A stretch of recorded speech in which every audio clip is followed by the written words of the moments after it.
Polícia Federal deu cabo de mais uma etapa da operação que investiga a organização de um aparato criminoso de monitoramento durante o governo anterior. As informações que todos vocês já devem ter dão conta que entre autoridades do Executivo, do Legislativo e do Judiciário que foram monitoradas estão autoridades do Supremo Tribunal Federal, governadores de Estado e membros do Parlamento. Entre os monitorados do Parlamento encontram-se aliados, próprios aliados do governo anterior e, sobretudo, o núcleo dirigente da então CPI da Covid. Essas informações desta operação do dia de hoje da Polícia Federal só confirmam o que nós anteriormente apenas denunciávamos.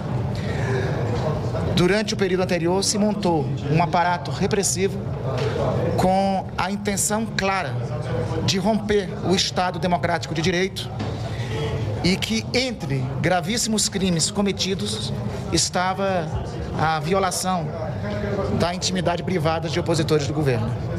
Isso também só reafirma que o que tenho dito frequentemente, a eleição do presidente Lula, mais do que a eleição de um candidato em um pleito presidencial, foi um movimento de salvação da democracia brasileira.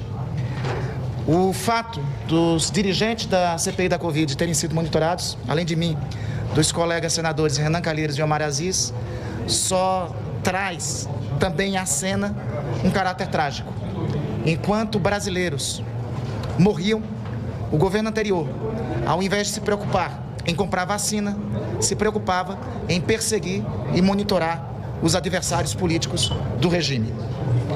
Além disso, as revelações também se revertem agora com a liberação do sigilo das investigações. As revelações que temos revertem de uma gravidade cada vez maior. Existia uma sintonia fina entre a atuação do Gabinete do Ódio contra os membros da CPI da Covid e a atuação do aparato do Estado brasileiro, do aparato da Agência Brasileira de Inteligência. Chama a atenção de todos às páginas 164 e 165 do relatório da Polícia Federal, que ilustram o que estou dizendo. Entre os monitoramentos de mim, de parlamentares que dirigiam a CPI da Covid e dos assessores, se teve o monitoramento do chefe do meu escritório em Macapá, professor Charles Chelala. Nas páginas do relatório, lá é descrito exatamente o seguinte: não tendo sido possível encontrar qualquer coisa que desabonasse ou que nos atacasse, eles se dedicaram à produção de uma fake news, que na época foi amplamente veiculada e chegou várias vezes a estar nos trend topics do Twitter, alegando um eventual crime ao professor Charles Chelala, de forma que pudesse nos envolver. Nós estamos, então, diante do que eu considero que é o mais grave crime contra as instituições democráticas brasileiras e o maior aparato de espionagem contra a vida privada de cidadãos que se tem notícia na história nacional. E, repito, esses fatos de hoje, a revelação do relatório, só dá conta que a democracia brasileira não esteve simplesmente sob ameaça no período anterior. O aparato democrático foi rompido. O aparelho do Estado foi utilizado para monitorar cidadãos e para tentar intimidar a oposição ao regime anterior. E mais e além disso, a continuação do regime anterior representaria, por tudo que nós já sabemos, a ruptura em definitivo da democracia brasileira. Eu creio que as revelações do dia de hoje são, sobretudo, pedagógicas, para que os brasileiros sempre lembrem do que ocorreu no país entre 2019 e 2022. E, sobretudo, que a sociedade brasileira esteja atenta para que isso não ocorra. Quanto às investigações, eu espero que elas ocorram com a tranquilidade necessária, sendo garantido o direito à ampla defesa e contraditório a todos os acusados, mas um crime dessa gravidade não pode deixar de ser apurado com o rigor necessário e punido com o rigor que o Estado democrático de direito assim pede. Você já avaliou alguma frente jurídica, alguma providência concreta, enquanto núcleo também da CPI, algo em conjunto, por exemplo?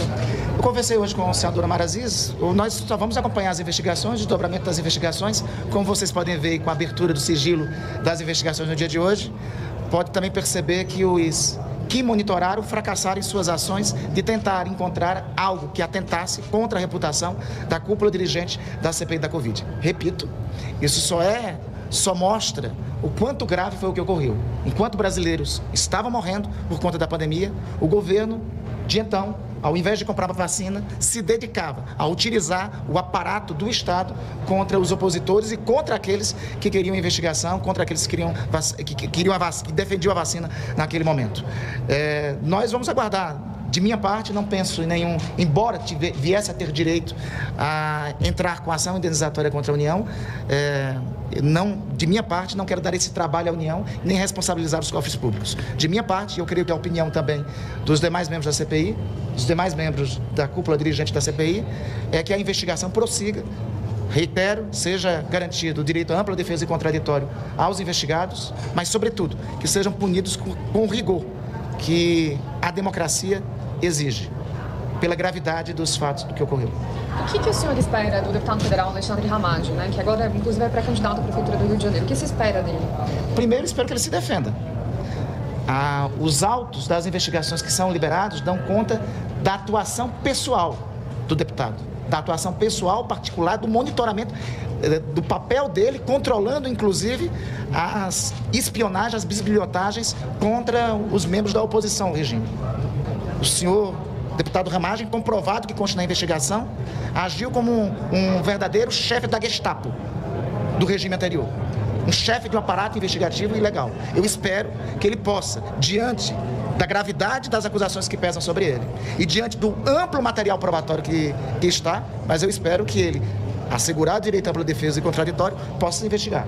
Mas o que nos resta patente é que o senhor deputado, lamentavelmente, comprovado tudo que está nos autos da investigação, atuou como um verdadeiro chefe da Gestapo do regime anterior.